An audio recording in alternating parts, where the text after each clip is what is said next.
And you did talk about starting about the business side, how you ported that flow into the business sort of features as well. But I wanted to get more deeper into that and also bring up the competitive aspect of it as well in terms of how we talked about earlier, fintechs, lines are blurring.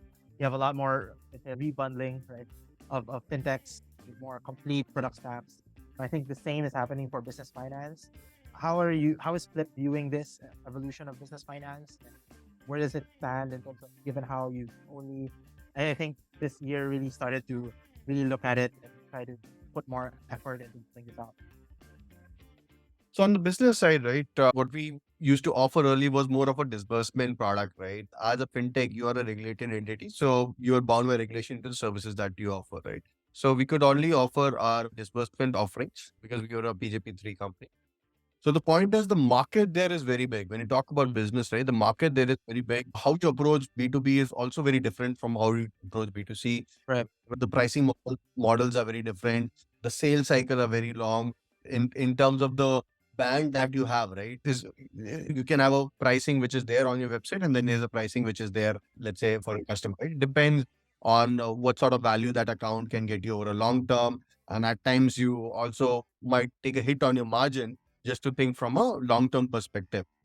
So for the business vertical, where we see the max growth coming is in payments acceptance. That's the focus for us on how we grow.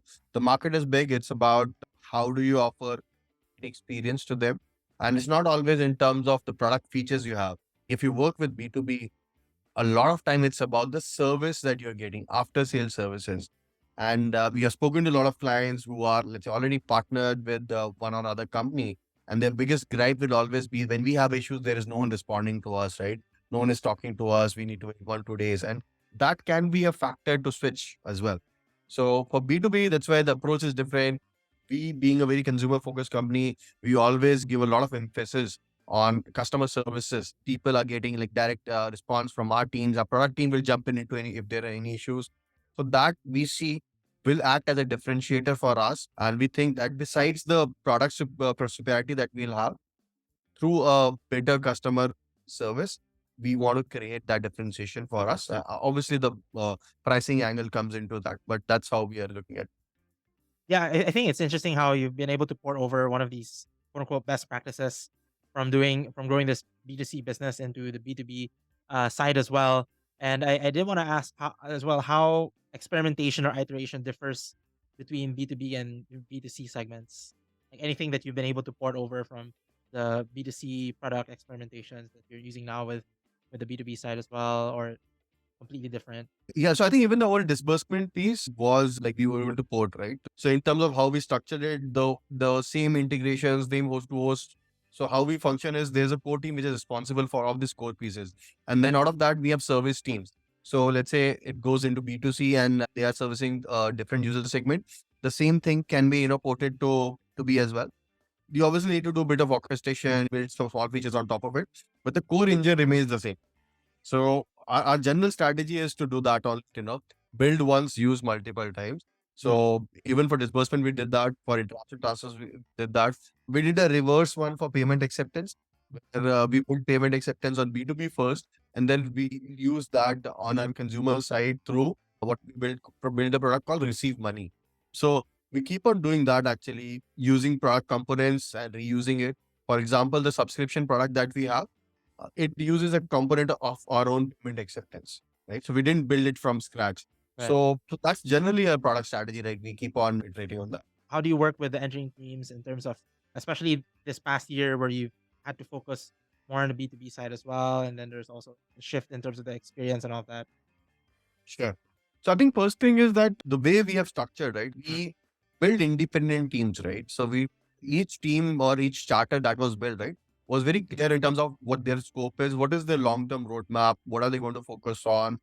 There wasn't like the model which I see in a lot of companies where they have a pool of engineers and everyone is just coming to them with their own request, and then there's always that alignment that needs to happen, right? No, so we believed in building lean teams, small teams, but with very clear focus.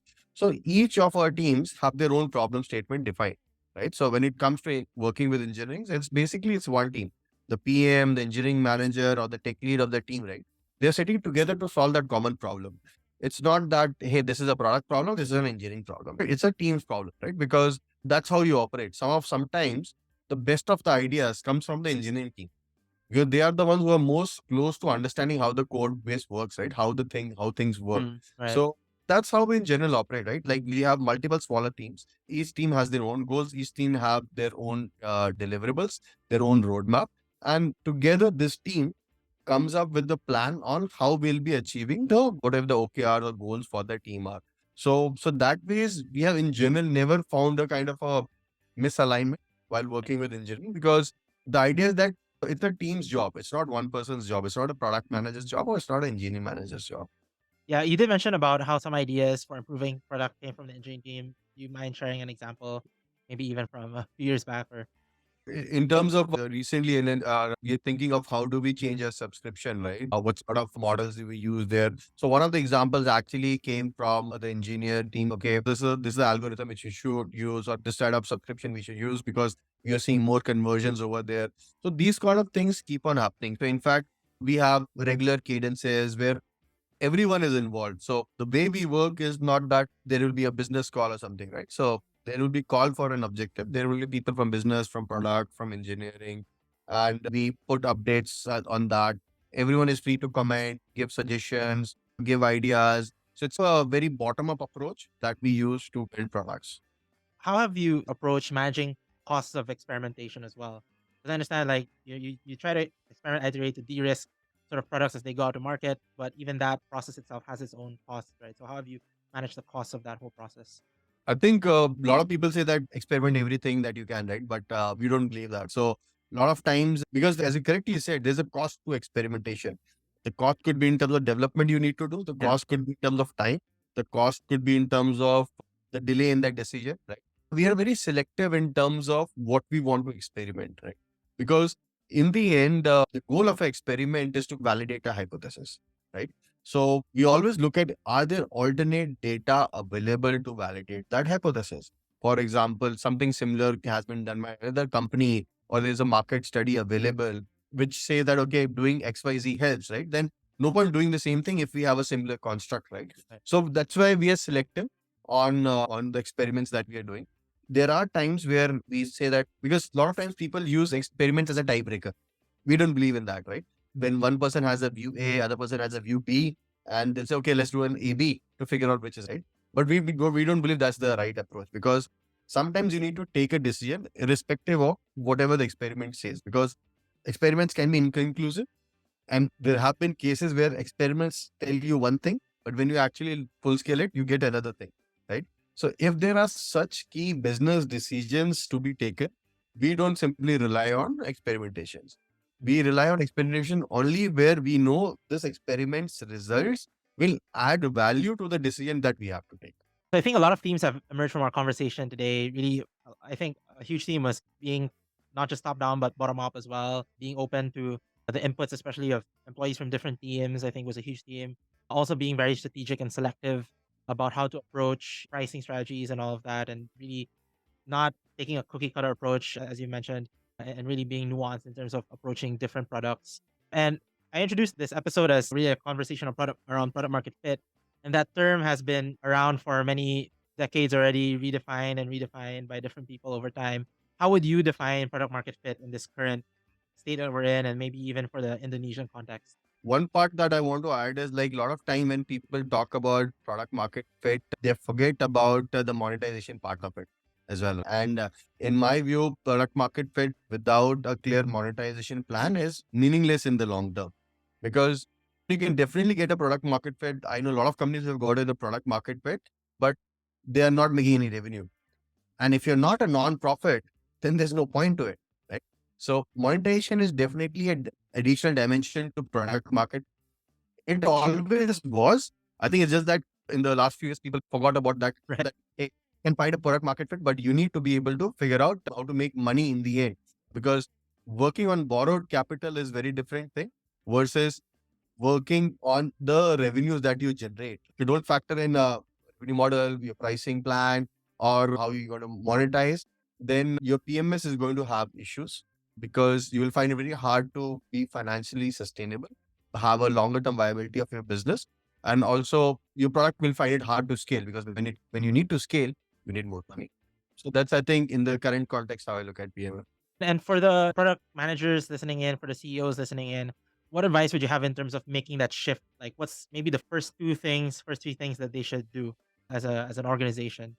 Yeah, I think for first, in my view at least, we didn't face this problem in Flip actually. I mean, it was very easy for us. But I can understand for organizations who have just focused on PMF, right? I think one of the things which ends up happening is people end up building a lot more than they should, right?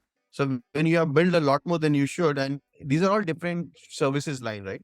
You should be very selective on what you should keep and what you should cull. So I think from a product manager's perspective as well, you should be very clear. You build something with an idea, okay, I'm going to eventually make money out of it through whatever, right? If that doesn't work, kill the product, right? No point of keeping it alive, because there's always a cost to maintain. We think that, oh, we are not putting in people there, doesn't matter. There's always a cost to maintain products. So focus on one or two key ideas where you think there is potential to make money, where you understand the consumers more, and follow a simple fundamental, right? That understand your users, keep on iterating, have those feedback loops in, take data driven decisions, keep on experimenting, figure out what is the price point. So, what value you are giving and what is the price you can charge for that. Once you know that for one product, try to replicate it for others. But trying to do it for everyone together is something which will be very hard to do. Yeah, I hope you guys took notes because that was definitely a lot to take away from our conversation today. And I did want to wrap things up with a rapid fire round just to, after this pretty heavy and really in depth conversation with Saurabh, something a little bit lighter to wrap things up. So, just a few quick questions for you, Saurabh, and some quick answers in return. First off, if you were to be invited to produce a Netflix series, what would be the title of the show? I'm a big music and metal fan, so I'll probably Mm. call it Metal Mania. I think there are not enough series about metal music. So yeah. Needs more hype there. If there's something that you could automate in your job just by wishing for it, what aspect of your role would that be? Follow-ups. I think follow-ups are extremely underrated, but I think to run a very tight ship is definitely needed, because I think overall in an organization, the differentiation is how your team works. If everyone is showing that urgency towards thing, everyone is that go-getter, right? It compounds in terms of value that you generate. So definitely there's something if I could automate, and I think my team will vouch for it. They know that this is something I do effectively. And finally, your favorite activity to de-stress. I think that would be easy, just hitting the gym and lifting weights. Mhm, I think mhm. Awesome, awesome. All right. So yeah, thanks so much, Saurabh, for coming on the show. Definitely longer conversation that we had last time, and I think a lot more for our audience to take away, all the way from again cost cutting, that whole bottom up approach, to really being selective when it comes to scaling out and finding product market fit with monetization in place as well. And I think it's really, as you've repeated in our conversation, something that shouldn't be new, but somehow we were all in a vacuum these past few years, and finally we've broken out of that. And on that note, thank you so much, Saurabh, and hopefully you get to meet the other leaders of Flip down the line as well. Thanks for having me, Paulo. Thank you for joining us on this call. Make sure you get notified on when to dial in by following us wherever you're listening to us. If you're on YouTube, hit that subscribe button, toss in a like, and let us know if you'd like to hear more of this topic in the comments. See you all in our next call.